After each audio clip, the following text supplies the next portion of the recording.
Gabriel. ¿Quién es Gabriel Ventasgal? Mira,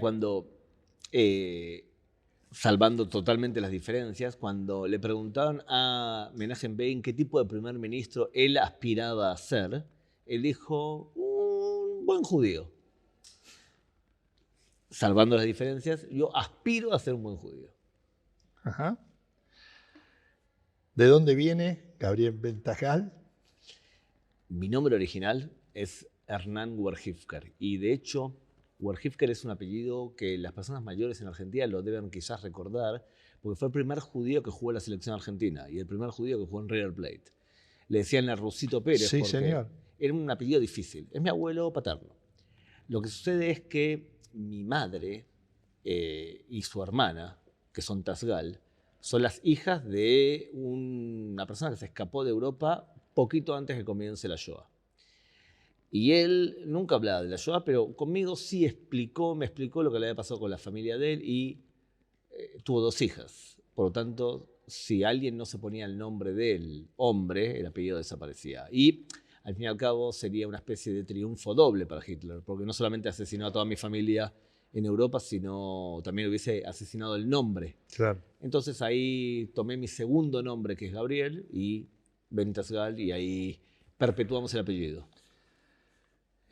Venís de una familia que sufrió el Holocausto. ¿Dónde naciste? Contanos un poco tu historia. Producto total de Villa Crespo. Villa Crespo, ¿de dónde? Estado de Israel y Corrientes. Ajá. Toda mi vida Villa Crespo, de una familia no muy judaica o judía en el sentido tradicional, lo básico, o sea, Pesaj, Yom Kippur, Rosh Hashanah y nada más. Mi mamá tenía mucho orgullo judío, pero teníamos poca formación judía, y de hecho fue una escuela pública donde el 95% éramos judíos, acá en Villa Crespo. Uh-huh. Entonces, mi judaísmo fue más que nada de ambiente, hasta que tuve la bendición de entrar a un movimiento juvenil. En un movimiento juvenil... ¿A qué movimiento? A Betar. Y tuve un sheliach muy particular que cuando era muy chico vio, por lo visto, algo y me llevó a un curso de líderes 2 años de Madrijim, 2 años antes que lo que me tocaba. Y ese mismo año comencé a hacer Madrid, pero mi vida en la Truma duró 1 año y medio. Y salía casi con 18 años y mi vida comunitaria fue realmente muy pobre en Argentina. ¿Por qué decidiste hacer Aliyah? Por ideología, netamente por ideología. Entendí que yo formaba parte de un pueblo que era el pueblo judío, también formaba parte del pueblo que era el pueblo argentino, pero evidentemente me identificaba más con la historia y con las raíces del pueblo judío y decidí que no, esa dualidad no la quería mantener y quería probar en la tierra de Israel. Fui muy convencido ideológicamente, para mí era un proceso natural. Me contás que fuiste a los 18 años, quiere decir que constituiste familia en Israel. Contanos cómo se integra esa familia. A decir verdad, fui por primera vez en un plan de la agencia judía cuando tenía 16 años. ¿Tú te acuerdas que había un sheliach aquí en Argentina y después fue a Venezuela llamado Ilan Architector? Sí. Ilan fue para mí un muy buen sheliach y él inventó, o alguien del departamento de él, un programa llamado Tali, en donde íbamos en 4º año de esa época a Israel y hacíamos casi 8 meses en Israel. Yo hice el primer Tali de todos. Ajá. Y venía una familia de alguna manera que no tenía gran capacidad económica y entre mi sheliach de Atnua y Ilan Architector decidieron que yo tenía que ir a Israel de todas formas, por más que no tenía dinero para poder pagarlo, me enviaron a Israel. Y las vueltas de la vida que unos 25 años después, yo salí de sheliach a Uruguay y nos entregan el premio de sheliach excelente a Ilan Architector, que estaba en Venezuela, y a mí.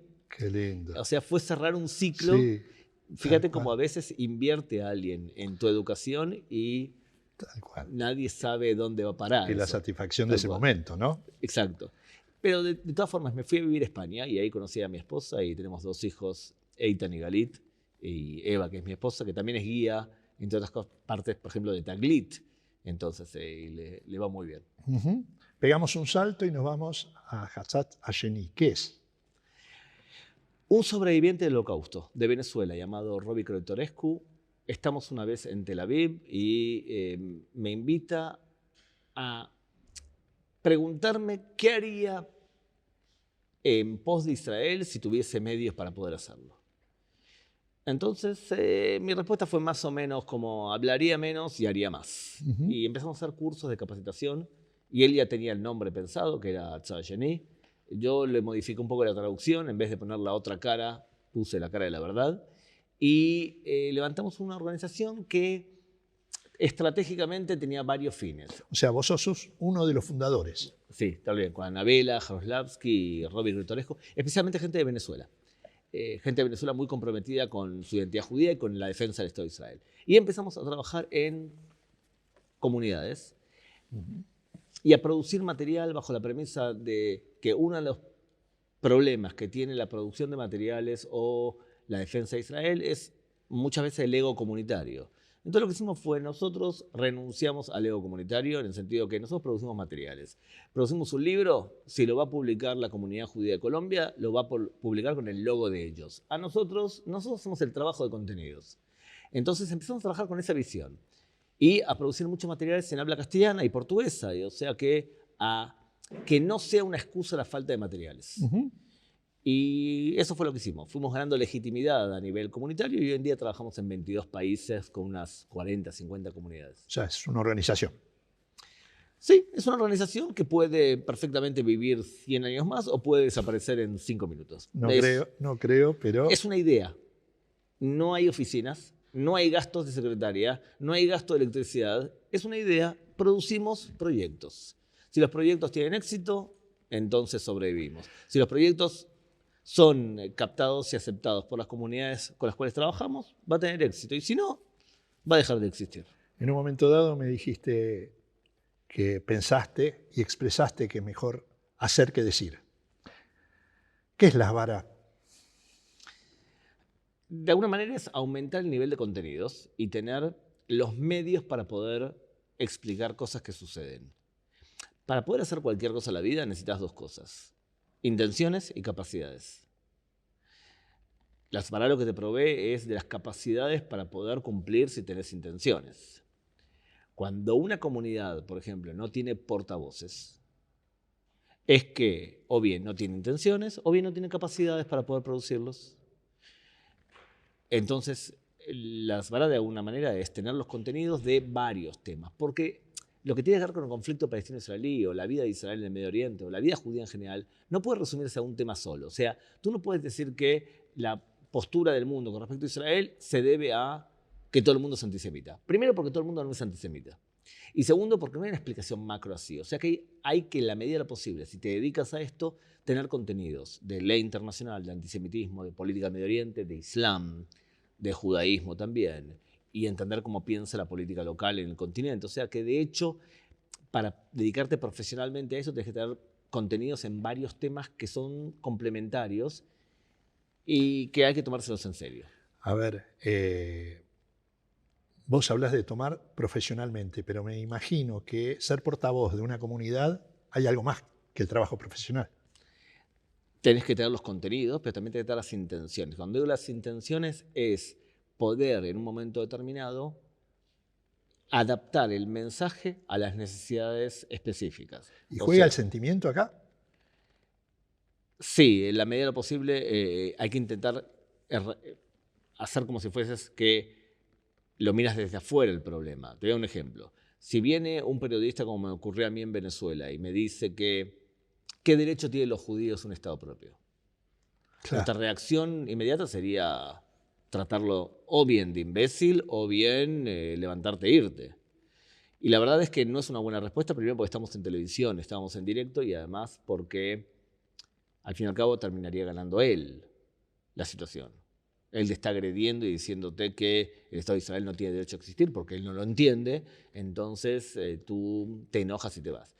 En esas circunstancias, evidentemente, no es una buena opción enojarse, sino hay otras mejores opciones. Hay un considerable aumento del antisemitismo en el mundo, ya que tocaste un poco por el costado del tema. ¿A qué se debe este aumento del antisemitismo? ¿Tiene que ver con el antisemitismo tradicional? ¿Tiene que ver con Israel? Ante todo, el punto de partida es que el antisemitismo es odio, no es una opinión. El problema con la palabra en sí denota que se trata de una opinión. Entonces muchos prefieren decirle no es antisemitismo, es judiofobia, que es odio hacia el judío. Entonces es un odio, y el odio no es nuevo. El odio tiene entre 23 siglos o 20. Son las discusiones entre especialistas si es una fecha de comienzo o otra fecha de comienzo. Y debido a que tiene tantos años de prejuicios acumulados, el hecho de creer que con la Shoah se terminaría el antisemitismo es simplemente una inocentada. Lo que ha ocurrido con el antisemitismo es que hemos tenido una época de vacaciones en donde el antisemitismo se ha moderado porque era políticamente incorrecto ser antisemita, y hoy volvemos a manifestaciones de antisemitismo que para mí son menores a las que había antes de la Shoah, antes de la Segunda Guerra Mundial. Lo que tenemos hoy en día es antisemitismo que ha aumentado con relación a los últimos años, pero en comparación a hace 100 años no tiene ni punto de referencia. Me obligas a repreguntarte si las vacaciones tienen que ver con la Shoah. Las vacaciones tienen que ver con que el odio se mantiene, pero los mitos se modifican. O sea, una persona que odia, primero odia, y después tiene que buscar justificativos para explicar por qué odia, porque si no, no podría dormir de noche sabiendo que es una mala persona. Entonces, en la Edad Media, la persona que odiaba al judío buscaba justificativos, y buscaba de hecho 3. Los judíos matan niños, asesinan niños para hacer matzá, los judíos contaminan las aguas para difundir la peste negra, y los judíos roban hostias para seguir mortificando el cuerpo de Jesús. O sea que tenemos 3 mitos medievales clásicos. Estos mitos no desaparecieron. Se ayornaron un poco. O sea, cuando alguien te dice los judíos matan niños palestinos por deporte, está utilizando el mismo mito medieval, o los judíos son los inventores de la pandemia, del COVID, entonces está utilizando un mito medieval. Los mitos modernos mutaron, y hoy en día un antisemita que se digna ser antisemita va a utilizar los siguientes argumentos. Lo primero, los judíos dominan el mundo y están detrás de todas las desgracias, protocolo de desaviación, y Argentina tiene, como ejemplo, tiene una versión local de los protocolos de desaviación que se llama el Plan Andinia. Tanto es así que lo escribió un argentino, y Argentina tiene una larga historia de antisemitismo. Es el primer libro antisemita claramente en América Latina, se escribió en Argentina, La Bolsa en 1890, el primer pogrom contra los judíos fuera de Europa fue La Semana Trágica en Argentina. Sí. El primer libro antisemita que todo antisemita moderno tiene es el Plan Andinia, tanto es así que la policía argentina hace unos años metió un espía en la comunidad judía para ver cómo iban a ejecutar el Plan Andinia, después le hicieron una serie de televisión. Entonces, el primer mito moderno es protocolo de desaviación. El segundo mito es yo creo que el holocausto no existió, o sea, negación del holocausto, que tiene 3 niveles. La negación total del holocausto, que comenzaron los nazis con ella. La segunda es la relativización del holocausto. No fue todo así como dicen los judíos. No fueron 6 millones, no pueden pensar que hayan asesinado a los judíos en cámaras de gas, con esa técnica. Y la tercera es la banalización de la Shoah. O sea, y eso también hay muchos dirigentes políticos y también israelíes que hacen banalización de la Shoah. Entonces, este es el segundo mito antisemita moderno. Y el tercero es yo no soy antisemita, yo soy antisionista.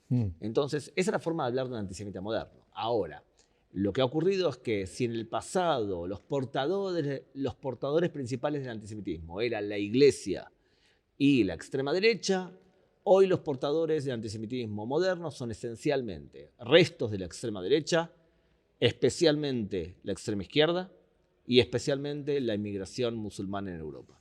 O sea que ha cambiado los portavoces del antisemitismo. Entiendo. Vos sos portavoz profesional y tenés la capacidad y la intención, así utilizando tus palabras. ¿Cómo hace el hombre común que no tiene esa capacidad o esa información para combatir el antisemitismo? Ante todo, tener mucha paciencia. Porque hay que entender que se trata de una enfermedad que tiene muchos años. Y otra cosa es entender que no todas las personas son antisemitas por más que nos parezca que hablan de forma antisemita. A veces los judíos tenemos tanta sensibilización por el tema que exageramos incluso cuando una persona no es antisemita. La típica frase, ¿cómo voy a ser antisemita yo si tengo un amigo judío? Bueno, quizás sí tiene un amigo judío. No porque tenga un amigo judío y porque lo diga va a ser un antisemita, ni mucho menos. Entonces, yo propongo lo siguiente. Cuando una persona se enfrenta a una persona que habla de forma antisemita, hay que primero reconocerla si es antisemita o no. Y en ese sentido hay varias técnicas, quizás la más conocida sea, si tú estás obsesionado con los judíos, o obsesionado con Israel, y tú juzgas a las cosas, siempre de forma extremista, maniqueísta, todo es blanco y negro, y tú además insultas, o sea, empiezas a decir que Israel es un Estado nazi, sea apartheid, la combinación de los tres factores te transforma en alguien que es antisemita. O bien, cuando se trata del Estado de Israel, si tú lo que haces es delegitimizar al Estado de Israel, demonizar el Estado de Israel y utilizar dobles estándares, o sea, lo que le pides al Estado de Israel no se lo pides a nadie, bueno, también ahí hablas de una forma. Lo cierto es que la mayoría de las personas en la actualidad no hablan de forma antisemita y quizás tienen ciertos prejuicios antisemitas. Entonces la pregunta es, cuando una persona habla, ¿estás dispuesto a mojarte y a pararlo? Y lo segundo, depende del caso de la gravedad de lo que dice también. O sea que hay que estar atento de, quizás a veces, cuando alguien te dice, bueno, murieron 6 millones de judíos en la Shoah, pero también murieron 50 y tantos millones de personas, que es relativizar la Shoah. Claro. En ese caso, una persona podría empezar a quejarse y decir, pero tú hablas como una persona antisemita. Y realmente es probable que la persona que dice algo así sea un ignorante. Entonces, imagínate que tú le puedes dar la posibilidad a la persona de decirle, mira, lo que estás diciendo es bastante grave. Hay mucha gente que se enojaría por lo que estás diciendo, porque los 50 y tantos millones de personas que murieron durante la Segunda Guerra Mundial no murieron como los judíos. Los judíos fueron asesinados adrede bajo un prisma ideológico con la intención de asesinarlos para erradicar la última madre y niño judío. Por lo tanto, no es el mismo tipo de muerte. Uno fue un genocidio intencionado, religioso, doctrinario, y lo otro fue una guerra, al fin y al cabo. Entonces, en ese caso le permitís a la persona que decir, perdón, aquí me equivoqué, puedo retractarme. Por eso hay que tener paciencia. ¿Qué opinás? Si vos lo mencionaste en uno de los 3 motivos de antisemitismo, aquel que se autodenomina antisionista y no antisemita. Supuestamente, desde el punto de vista técnico, se puede ser antisionista sin ser antisemita. O sea, por ejemplo, una persona que los 5.000 Naturei Carta, que no quieren el Estado de Israel moderno por una cuestión religiosa, no odian a los judíos. Odian el Estado de Israel. O sea, pero son 5.000 personas. Claro, 5.000, 6.000 personas. Pero, digamos, estás de alguna manera, se dice que el antisionismo es una forma de antisemitismo. Claro, pero la pregunta es por qué. Porque lo repetimos de forma automática y la pregunta es por qué. Entonces, si sacamos de plano a esas personas que piensan que el Estado de Israel no tiene que existir por una cuestión religiosa, bueno, ¿cómo lo explicamos? Bueno, varias cosas. Primero, si tú permites que todos los pueblos del mundo se consideren pueblos, incluso los pueblos más ridículos y más modernos y más recientes, pero al judío le prohíbes calificarse como pueblo, estás discriminando a los judíos. Cuando el periodista el Vladimir Villegas en Venezuela me dijo lo que me dijo, la respuesta fue, perdón, ¿por qué yo tengo que justificar la existencia del Estado de Israel cuando el pueblo judío tiene 3.850 años de historia y tú eres venezolano que acabas de nacer? Si alguien tiene derecho a calificarse como pueblo, somos también los judíos. Y somos descendientes del reino de Judea, por eso nos llamamos judíos. O sea que somos un pueblo, además de una religión.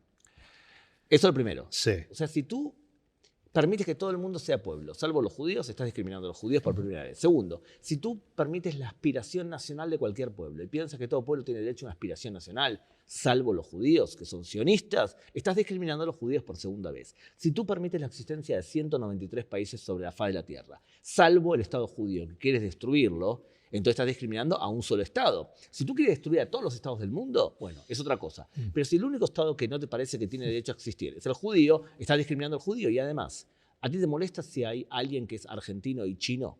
¿O argentino y español? ¿O argentino y italiano? A nadie nos molesta porque entendemos que puede tener doble identidad.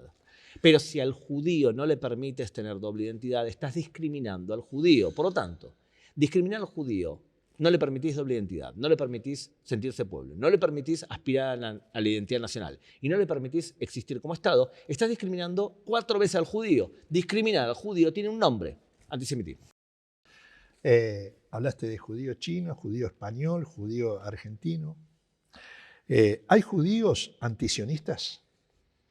Y hay judíos antisemitas también. Cuando alguien dice, no, yo odio al Estado de Israel y el Estado de Israel es un Estado nazi porque, y te lo digo yo que me llamo Jaime Goldschmidt.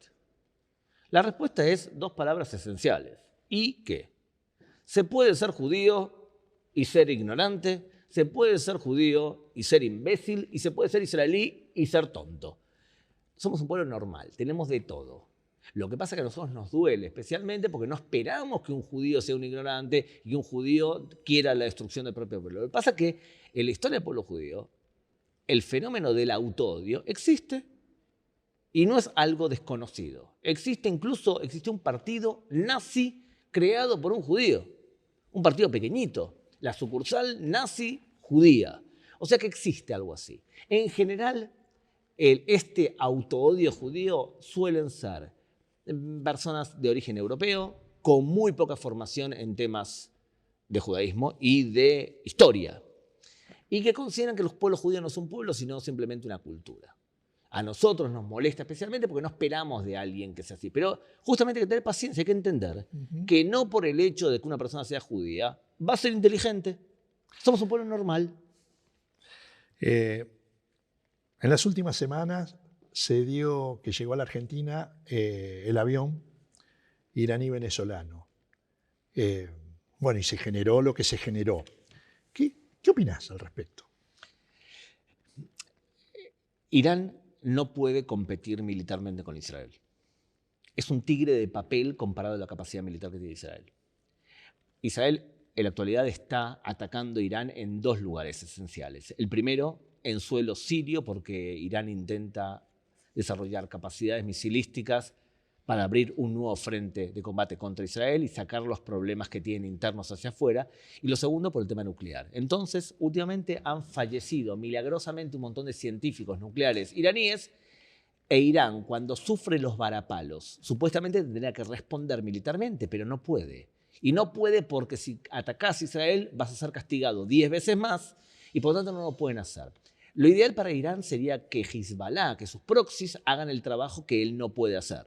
Pero Hezbollah también está metido en grandes problemas internos en el Líbano. Por lo tanto, una de las técnicas que ha tenido siempre Irán o Hezbollah es cuando sufre un golpe, atacar donde puede. Y en general eso puede afectar a las comunidades judías. En el año 1992, en febrero del 92, Israel mató al líder de Hezbollah, Abbas Musawi. Hezbollah, 2 semanas después, voló la embajada de Israel en Argentina. Y después continuó atacando a los judíos donde podía, porque entendían que podían atacar en un país sin ser condenados. Porque la justicia deja bastante que desear en el tema de lo que ocurrió en la investigación, tanto de la embajada de Israel como de la AMIA. Por lo tanto, el gran problema puede ser es que Irán aproveche y haya aprovechado junto con ese avión para bien hacer algo, levantar a alguien relacionado con un atentado, esencialmente teniendo en cuenta que se calcula, según los informes de la CIA, que hay alrededor de 10.000 chiitas dando vuelta por el continente porque recibieron pasaportes de Venezuela. O sea, ¿lo consideras ultra sospechoso? Eso primero. Segundo, Irán está metido hasta el gorro en el tráfico de drogas. Y tienen una droga llamada Coptagón, que es una droga sintética que está empezando a hacer estragos en varias sociedades y la fabrican en el Líbano. Y lo tercero, más o menos 1/3 de los ingresos de Hezbollah en la actualidad son productos del lavado de dinero de narcos. Tanto es así que un fiscal paraguayo investigaba el tema y misteriosamente fue asesinado en Colombia. Por lo tanto, las 3 razones son suficientes para que cualquier acción de Irán en conjunto con Venezuela en cualquier lugar del continente nos llame la atención. Ahora, específicamente qué hacía ese avión es irrelevante. El problema que hay es cuando una acción como esta es justificada por los iraníes o por incluso los servicios de inteligencia de Argentina y el argumento es, no, estaban practicando vuelo, como fue uno de los argumentos que escuché, y es más o menos como que tú vuelvas a tu casa, que encuentres a tu esposa con otro hombre y que te diga no es lo que parece. ¿Cómo se ve desde Israel a la comunidad judía argentina? Es muy particular, cada uno lo va a ver de otra manera diferente. Yo la verdad es que he tenido en distintos momentos de mi vida con respecto a la comunidad judía argentina. Te voy a dar simplemente mi opinión. Primero, ante todo, la comunidad judía argentina es muy bien vista en Israel. Aman a los latinos y el argentino en Israel ha hecho aportes muy importantes a la comunidad en general, a la comunidad israelí. Somos muy sionistas. En 3 años en general hablamos el hebreo básico para poder comunicarnos. Nos queremos quedar en Israel. En general, un 7% aproximadamente no se queda en Israel. No queremos partidos políticos argentinos. No, eso lo hacen otros. Nosotros no hay partido etíope, no hay partido... Argentinos no queremos un partido propio, ni latinos tampoco. Nosotros queremos ser israelíes. Por tanto, hay argentinos de derecha y argentinos de izquierda y está todo bien visto. Además, la perspectiva de los israelíes hacia el argentino es bien vista. Les encanta el acento, les encanta el castellano. Entonces, en general, es bien visto el argentino, muy bien visto en Israel y muchos argentinos que han destacado en Israel. Por otro lado, yo tengo mi opinión personal. Yo tuve varios momentos determinados diferentes con respecto a la comunidad judía. Un momento determinado de relativo desprecio que a los primeros años, pero también tenía un desprecio hacia mi pasado argentino. Y me he amigado mucho últimamente con la comunidad y con mi pasado argentino, a tal punto que me siento muy orgulloso de ser producto educativo de la comunidad judía argentina. En un momento dado dijiste que había 10.000 chiitas circulando. ¿Se está expandiendo Irán en Latinoamérica? Totalmente, por supuesto. Lo que tú tienes es, gracias al trampolín que le ha dado Venezuela y también en un momento Nicaragua y también Bolivia, vemos mucho más acción de da'wah, que es acción social. De hecho, te lo voy a decir rápidamente, Irán actúa en el continente a través de varias técnicas. La primera, da'wah, con dinero, abrir centros comunitarios e intentar transformar, convertir con acción social a cristianos a chiitas. Eso, entre otras cosas, amenaza a la comunidad antigua musulmana que son sunitas. Entonces, ves, por ejemplo, mezquitas como la Mezquita de Flores, donde hay muchos conversos cristianos, que en general, cuando una persona se convierte, suele ser más extremista en su forma de...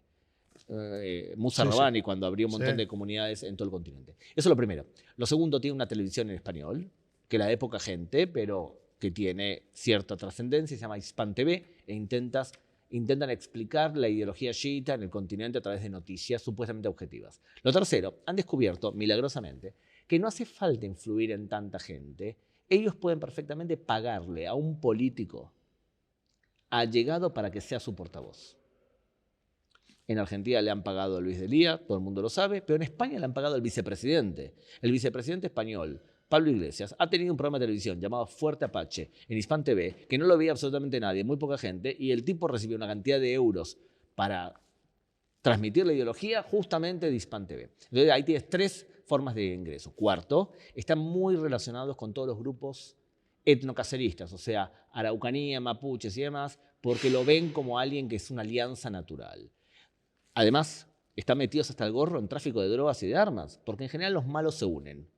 Y por último, le pagan a algunos académicos para que abran todo tipo de centros de estudios relacionados con Irán. Entonces, la influencia iraní ha aumentado mucho desde los años 80, se ha afianzado durante los años 90 y hoy en día podemos decir que están mucho más activos en América Latina que, por ejemplo, en Europa. ¿Y la situación de Venezuela preocupa? Preocupa no solamente a los israelíes y no solamente a la comunidad judía local. Tengo la suerte de capacitar a muchos servicios de seguridad en temas de radicalismo islámico y les preocupa muchísimo el hecho de que personas con pasaporte venezolano deambulen por el continente pasando fronteras, que no hablen una palabra de castellano y que puedan hacer desde... O sea, repitamos, porque es muy importante esto que decís. Personas con pasaporte venezolano que no hablan español. Hace poco fue detenido una persona si no me equivoco, en Entre Ríos, que justamente tiene este perfil. Son personas que pueden pasar la frontera porque tienen pasaporte venezolano, que según el Servicio de Inteligencia lo entregó el padre del ex vicepresidente de Venezuela, Tarek El Aizani. Entregó pasaportes a chiitas y deambulan por el continente. Y el problema es, ¿qué vienen a hacer? Y bueno, pueden venir a hacer algunas de las 3 acciones que expliqué antes, o bien utilizar tu país para hacer un espionaje adentro del país y saber dónde puede dolerle a un interés occidental, o bien al Estado de Israel, o bien a la comunidad judía. Por eso es muy importante que nuestros servicios de inteligencia en todo el continente estén muy atentos a cualquier acción de humillación contra Irán puede ser respondida en tu país. Y el problema es que si hace un atentado, digamos en Uruguay, Uruguay se transforma a ojos del mundo occidental como un país en donde el terrorismo actúa y que es libre y que no es castigado. Como tiene la fama la República Argentina, Claro. en donde tenemos 2 atentados sin resolver y el asesinato de un fiscal sin resolver. Eso te da fama negativa a ojos del mundo y no es bueno si tú amas a tu país que tengas esa fama. Analizándolo profundamente desde tu óptica, ¿hay posibilidades de un nuevo atentado en la Argentina? Totalmente. Sí. Si yo ¿Me soy lo un contestás rápido, sin Totalmente. pensarlo? Totalmente. Si yo soy un terrorista y yo hago un atentado y a mí no se me castiga, no se me condena como se debería, no se me busca y no se me detiene, y un embajador de mi país participa en un acto en otro país donde está una persona que está buscada, yo como terrorista, ¿qué pienso? En este país se puede, porque puedo actuar y no me van a castigar. Y después incluso van a ofrecerme firmar un memorándum. Todo eso un terrorista lo interpreta como debilidad.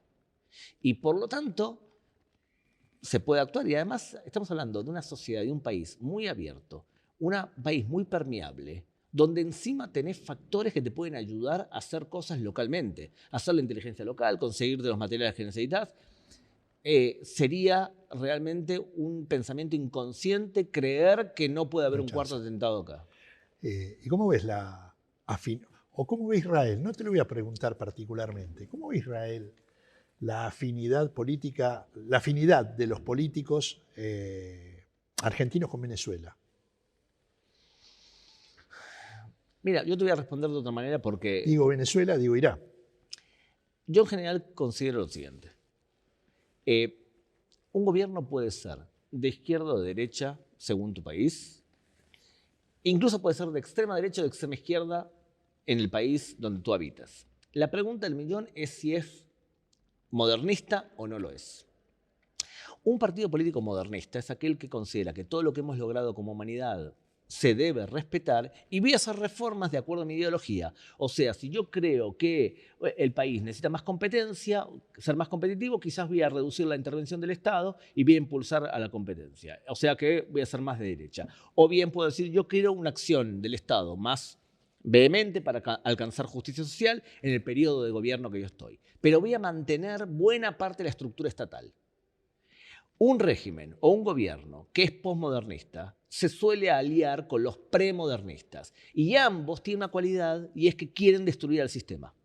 Y destruir al sistema es destruir los logros que hemos conseguido como humanidad. Por lo tanto, una persona puede ser de extrema izquierda, por ejemplo, en el continente que hemos tenido gobiernos así, o muy de izquierda, y sin embargo cuando llegan al poder no actúan de forma posmodernista, sino que mantienen buena parte de la estructura nacional. Ajá. Y te puedo dar varios ejemplos. López Obrador en México, Correa cuando estuvo en Ecuador, el Frente en Uruguay, Sí. incluso me da la sensación que en Chile ocurre Boric. exactamente.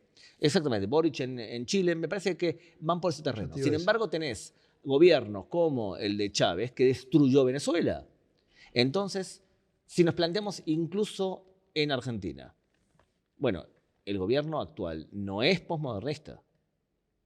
Puede estar totalmente equivocado en un montón de temas, puede enojar a mucha gente, pero posmodernista no es. Entonces, a mí lo que me preocupa es la alianza de un país con posmodernistas o con premodernistas, o sea, con radicales islámicos, tanto sea con Irán como en el caso con Venezuela. Ambas cosas creo que no son buenas para el buen nombre de un país. Ujú. Te llevo a la comunidad local. ¿Tenés diálogo con los dirigentes ¿De de la la comunidad comunidad argentina? judía? Pues sabes que durante muchos años yo pensaba que Argentina no era un buen lugar para invertir dentro de Atzadayeni. Pensaba que era un país que estaba, un gobierno muy anti-israelí y que la comunidad judía era una comunidad problemática, en donde hay un montón de voces y no había una estrategia desde la comunidad para poder defender proactivamente a Israel. Y la verdad es que en los últimos años es todo lo contrario. Todo lo contrario. Encuentro socios en un montón de comunidades, en un montón de grupos, en la dirigencia comunitaria oficial. Por eso te digo, me he reconciliado quizás porque he conocido más a la comunidad judía argentina desde adentro y creo que es una comunidad que además ha aportado muchísimo. Tienes muy buena... A mí la única decepción que yo tengo es que teniendo la capacidad de oratoria que tienen los argentinos y teniendo la capacidad intelectual de los argentinos, tendría que haber 10 portavoces que defiendan a Israel de forma contundente y que no necesitan gente de afuera. No hay 10. Necesitan intenciones y capacidades, necesitan la intención de formar portavoces que sean realmente representativos y que sean dentro de la mayoría, parte del consenso amplio. Y por otro lado, capacidades para poder, si alguien viene, un periodista te viene y te dice, como me ha ocurrido, que te dice, bueno, Israel ataca la Franja de Gaza porque hay una ocupación, entonces poder decirle, perdón, usted está inventando la ley internacional. La ley internacional se basa en que para que haya ocupación tiene que haber presencia militar activa del ocupante sobre suelo del ocupado y tiene que haber también una ausencia de gobierno alternativo. Son los dos pilares de una ocupación. No existe ninguna de las dos cosas. Usted se acaba de inventar la ley internacional y en ese momento el periodista, para darte un ejemplo, se amedrenta porque no quiere quedar como un tonto. Claro. Ese tipo de cosas lo tenemos que crear, esos portavoces que tengan la capacidad para poder incluso amedrentar a alguien cuando se pasa la raya. Tendría que haber ese tipo de capacitaciones en forma permanente. Tanto No capacidad. solo en la comunidad judía argentina, también en la región. Sí, pero hay otros países que sí tienen portavoces. Te voy a dar un ejemplo. En Colombia tienes a Marcos Pekel, al negro Rosenthal, son portavoces de la comunidad que nos van a hacer quedar bien. Y en Uruguay también. Y en Argentina, que es un granero de grandes dirigentes a nivel mundial. No es así un nombre que sobresalga. Y debería haber mucho más. Chile está sufriendo. A ver, el antisemitismo es un fenómeno netamente católico-cristiano. Cuanto más católico es el país, suele ser más antisemita a nivel histórico. Los 3 países de habla hispana que el antisemitismo se siente con más fuerza son España, Argentina y Chile. Pero Argentina tiene leyes muy buenas para combatir el antisemitismo. Leyes realmente buenas. Han hecho un trabajo realmente... No en vano Argentina es el primer país que ha adoptado la definición de la ira y ahora incluso jueces están sentenciando y creando jurisprudencia para poder considerar a ira como la base para poder condenar a un antisemita. Sin embargo, en Chile tienes 4 factores problemáticos. Tienes una comunidad palestina extremizada, que los líderes han extremizado a la comunidad judía, una izquierda muy fuerte y anti-israelí, un país católico y un país que ha captado nazis. Entonces tienes 4 factores problemáticos. Y encima no hay leyes, porque los que difunden antisemitismo son los mismos que evitan que se aprueben leyes. Y así todo, la comunidad judía, que calculamos que son unas 15.000 almas, tiene una dirigencia que defiende a la comunidad judía de forma proactiva. O sea, teniendo en cuenta la situación de la comunidad judía, podrían estar mucho peor si no fuese por la gran actividad que hace la comunidad judía, a veces en silencio. Y yo creo que a veces la comunidad judía en Chile es injusta con sus propios dirigentes porque no valora el gran trabajo que hacen. Tengo para hablar 1 hora más con vos, por lo menos. Creo que es fascinante escucharte, pero te voy a proponer algo. Vamos a hacer 3 o 4 preguntas finales y apelo a tu poder de síntesis. Sé que puede ser difícil, pero apelo a eso. Definime al Estado de Israel. Un Estado que busca en la actualidad ser potente en 4 cosas para poder sobrevivir. Para poder sobrevivir en el Medio Oriente tiene que ser una potencia militar, tiene que ser una potencia económica para poder pagar los gastos militares y para que la gente viva bien, tiene que ser una potencia moral y tiene que ser una potencia política. En los últimos años Israel se ha transformado en una potencia en varios rubros de esto. Y por lo tanto tenemos que estar muy orgullosos de lo que se ha creado el Estado de Israel. Muy bien, la primera muy bien. Y igual de todas formas, si alguien está viendo esto y puso por 2 para que el video sea más rápido, es que no le parece que estamos hablando rápido. Te aseguro que no. Mentalmente estoy pensando, digo, tendría que haber una segunda vuelta con Ben Tajal. Vamos a ver si la producción. ¿Por qué crees que el pueblo evangelista admira tanto a Israel? Yo te escuché decirlo en varias charlas tuyas que lo has comentado eso. Porque yo estoy de acuerdo con lo que dicen. Tú no puedes amar a Jesús sin amar a su familia. Y el pueblo evangélico considera que lo que está escrito en la Biblia es lo que debe ser interpretado de forma correcta. Y aunque es verdad, ellos aspiran a que los judíos también reconozcamos a Jesús como el Mesías, lo cierto es que son los principales activistas a favor de Israel, donan a Israel, envían personas a Israel, envían sus grupos de turistas a Israel yo creo que tenemos enormes amigos en el mundo cristiano en general. Los más destacados de ellos son las iglesias evangélicas. Las últimas dos. Una síntesis breve de 300 preguntas en 300 palabras sobre el fenómeno del antisemitismo y judeofobia. Hace unos años me llegó un libro de alguien que yo no considero que sepa del Medio Oriente, la verdad. Sí. Pero ¿sabes por qué? Porque para ser del Medio Oriente tienes que especializarte en religión y en clanes. Y él no se especializa, su nombre es un periodista argentino llamado Pedro Brieger. Para mí no es un especialista en Medio Oriente, él de hecho enseña sociología del Medio Oriente. Sabe que eso no es Medio Oriente. Entonces hace unas explicaciones que son una interpretación comunista del Medio Oriente. ¿Está bien? Y entonces, en general, lo escuchás cuando explicaba por qué comenzó la guerra en Siria, al principio de la guerra civil, y te das cuenta que de Medio Oriente él no sabía. Entonces me llegó un libro en que se llamaba 100 preguntas y respuestas sobre el Medio Oriente. Y yo me tomé el trabajo de leerlo. Y lo que hice fue responder a cada una de las afirmaciones que consideraba que no eran correctas o que eran manipulaciones claras y duras, y lo respondía. Se lo entregué a un amigo, a Sergio Pickholz, y él dice, hay que explicarlo, los medios de comunicación. Y también hay que explicarlo a la comunidad judía para que se vea que esta persona no... Porque enseña a muchos judíos en la Universidad de la UBA, o enseñaba.